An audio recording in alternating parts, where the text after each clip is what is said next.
There are no words to express what I owe Earl Hamner, and it's impossible to measure precisely or even generally what playing that role gave me as an actor. Not only in terms of the experience of playing it and having a chance to do such good writing over a long period of time and such a wonderful part, to be learning as an actor, but in terms of leverage and in terms of the effect that had on my later work. So my debt to Earl is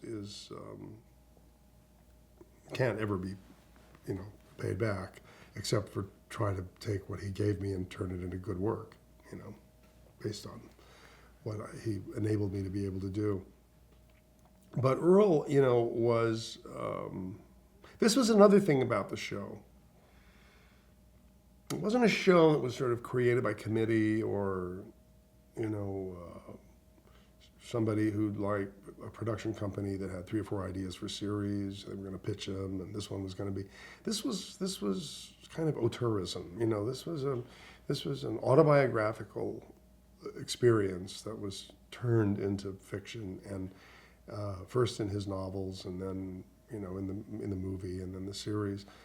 So we were dealing with source material that came from a place of great integrity and authenticity.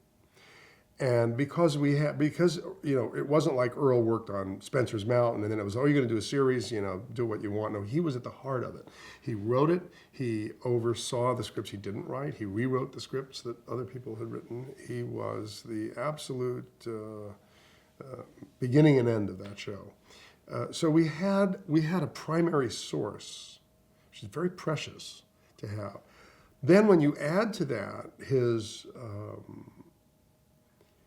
his qualities as a human being, his incredible good humor, limitless patience with, young people like me who at 21, you can only imagine, right, what that was, what I was like having a series at 21 in Hollywood. I try not to remember these things.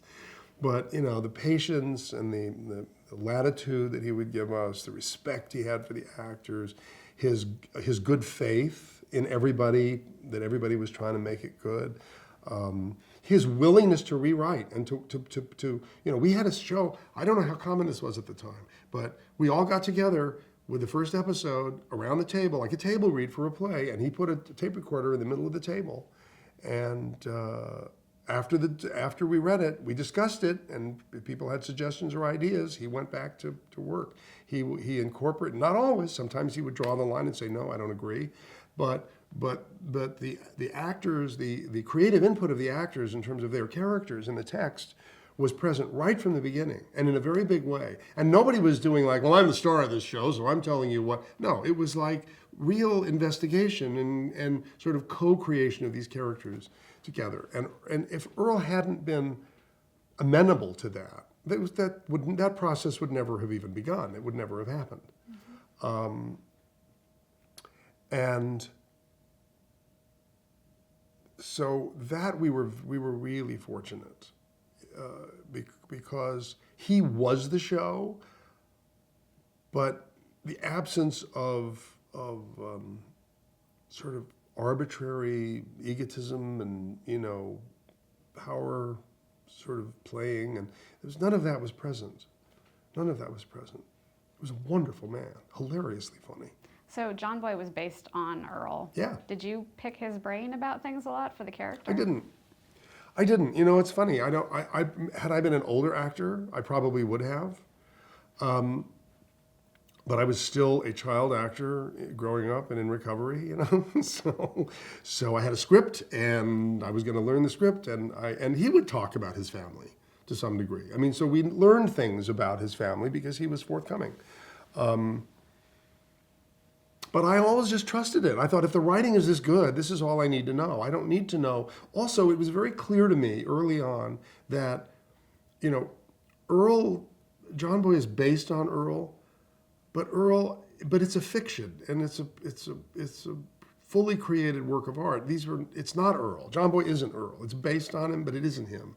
And Earl wrote for me too. Once he had me, you know, he as playwrights will do when they have an actor who works with them many times, they will write for you. They hear your voice in their head. They have a sense. They understand your sensibility, and so they begin to put you on the page as well, which he did.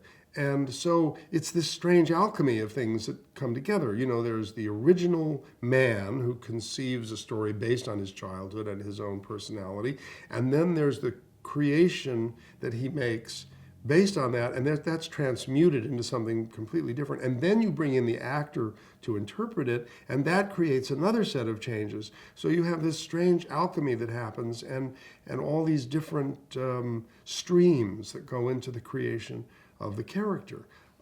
So it was always obvious to me that, I've played presidents and living, you know, it's like you're playing a fictional character. You get on stage, this is created by an artist, and you're an artist, and you're not, this is not documentary, this is a whole other thing, it's another monster you've created. So that was true of, I couldn't have felt much freedom had I felt that I had to recreate somebody else's existence, you know, the internal freedom. And I felt very free with that role. I felt like I was creating that role as we played.